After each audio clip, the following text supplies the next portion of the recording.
Shalom, selamat pagi Bapak, Ibu, dan Saudara yang dikasihi Tuhan. Senang sekali pada hari ini kita boleh berjumpa di dalam acara Misbah Keluarga. Pada saat ini kita mau dengarkan kebenaran firman Tuhan, namun sebelumnya mari kita berdoa. Mari kita berdoa. Tuhan Yesus, kami bersyukur Tuhan atas kesempatan hari ini.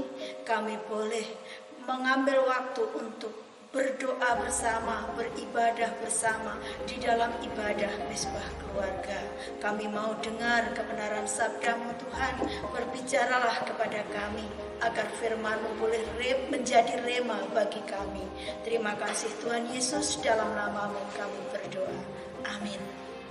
Bapak, Ibu, dan Saudara yang dikasihi Tuhan, firman Tuhan yang akan kita renungkan hari ini terambil dari Amsal pasal yang ke-31 ayat yang ke-10 dan 11. Amsal pasal 31 ayat 10 dan 11, demikian bunyi firman Tuhan. Istri yang cakap, siapakah akan mendapatkannya? Ia lebih berharga daripada permata. Hati suaminya percaya kepadanya, suaminya tidak akan kekurangan keuntungan. Yang berbahagia adalah kita yang mendengarkan sabda Allah, terlebih yang melakukan di dalam hidup kita setiap hari. Bapak, Ibu, dan Saudara yang dikasihi Tuhan, ada sebuah ungkapan yang mengatakan demikian. Di balik keberhasilan seorang pria, selalu ada seorang wanita yang cakap. Dan sebaliknya, di balik kegagalan seorang pria, karena ada wanita yang menghancurkan. Bapak, Ibu, dan Saudara, ketika kita berbicara tentang sebuah keberhasilan dalam keluarga, kita harus bisa memahami bahwa dalam keluarga, pasangan suami istri telah diikat dalam ikatan cinta, ikatan pernikahan, di mana pernikahan adalah inisiatif Allah, yang mana pria dan wanita dipersatukan untuk misi Allah bagi dunia ini. Pernikahan merupakan persekutuan hidup antara dua orang yang berbeda jenis kelamin, berbeda karakter, berbeda latar belakang dan sebagainya, yang kemudian mereka bukan lagi satu, mereka bukan lagi dua, melainkan menjadi satu.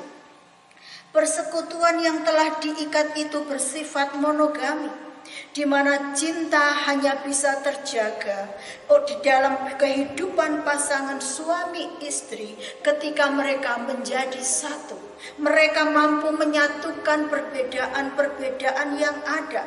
Mereka mau bersepakat dan saling berkomitmen untuk bersatu, untuk saling seia sekata, untuk saling setia, sehingga di dalam kesetiaan itu disertai adanya penyerahan diri. Seorang suami menyerahkan diri kepada istrinya, dan seorang istri pun menyerahkan dirinya kepada suaminya. Ketika masing-masing punya komitmen untuk saling menyerahkan diri, saling seia sekata, saling bersepakat, maka kesetiaan akan terbina di dalamnya. Akan tetapi Bapak, Ibu, dan Saudara yang dikasihi Tuhan, untuk menyatukan sebuah perbedaan itu tidak mudah.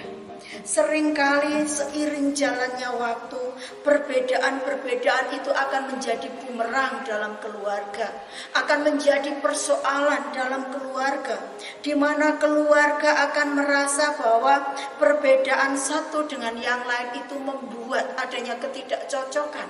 Seringkali juga membuat adanya perselisihan paham, sehingga dampak dari perselisihan paham itu seringkali membuat adanya pertengkaran dalam keluarga. Dan tidak sedikit ketika perbedaan terjadi, banyak orang mengambil jalan pintas, lalu bersepakat kita bercerai, kita berpisah, sehingga komitmen awal pada saat pernikahan itu menjadi sebuah pengkhianatan. Apalagi ketika ketidakcocokan itu disertai dengan adanya tekanan-tekanan yang lain. Persoalan ekonomi mungkin, kondisi ekonomi yang tidak mapan, kondisi ekonomi yang kurang baik membuat juga sebuah keluarga, pasangan suami istri semakin bersitegang. Dalam kondisi seperti inilah anak-anak Tuhan teruji. Anak-anak Tuhan sedang diuji sejauh mana kesetiaan dalam keluarganya. Apakah tetap setia ketika perbedaan muncul? Apakah tetap setia ketika ketidakcocokan itu muncul? Apakah tetap setia ketika tekanan-tekanan datang, persoalan pergumulan hidup datang, baik pergumulan ekonomi, pergumulan dengan anak-anak, pergumulan dengan lingkungan masyarakat, dan pergumulan lainnya? Perbedaan, ketidakcocokan, tekanan ekonomi seharusnya menjadi warna dalam kehidupan pasangan suami istri. Persoalan ketidakcocokan seharusnya itu menjadi cambuk untuk pasangan suami istri semakin bersatu, semakin kuat dalam kesetiaan, dan kembali kepada komitmen pernikahan. Kembali kepada kesepakatan mula-mula pada saat pernikahan, sebuah komitmen untuk saling setia dalam suka dan duka, baik sehat maupun sakit. Itu harus kembali kita renungkan. Sudahkah ini kita lakukan dalam kehidupan kita? Jangan karena masalah yang muncul maka membuat kehidupan kita semakin tidak baik. Yang laki-laki berusaha untuk mencari tempat curhat di luar, yang perempuan mencari tempat curhat di luar, sehingga muncullah will atau pill. Bagi yang laki-laki muncul wanita idaman lain, bagi yang perempuan muncul pria idaman lain. Dan hal inilah yang akan merusak sebuah hubungan dalam rumah tangga. Karena itu, apapun yang terjadi, hindari yang namanya perselingkuhan.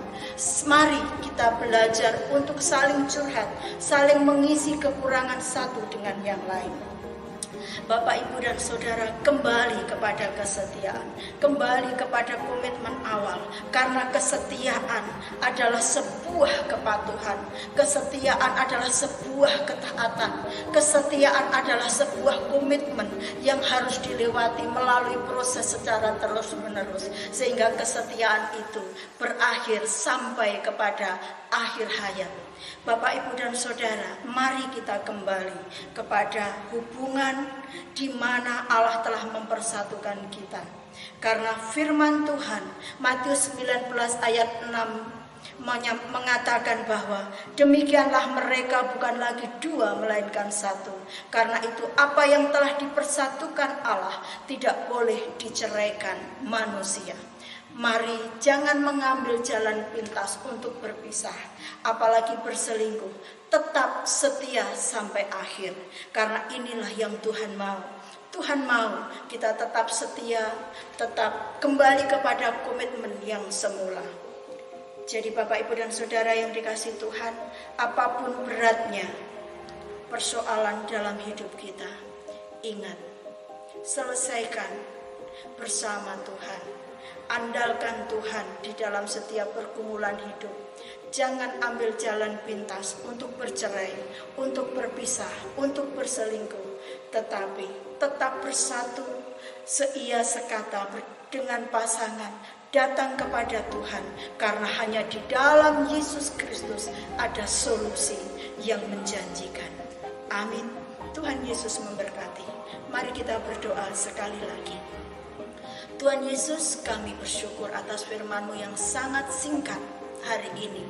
Biarlah firman-Mu ini Tuhan boleh menguatkan setiap kami. Sebagai pasangan suami istri, kami tetap berada dalam kesetiaan. Kesetiaan dalam pernikahan. Kami boleh menjunjung tinggi suatu pernikahan yang merupakan anugerah Allah di dalam setiap kehidupan kami. Tuhan tolong mampukan kami untuk kembali kepada komitmen pernikahan, yaitu bersatu tanpa berpikir untuk berpisah.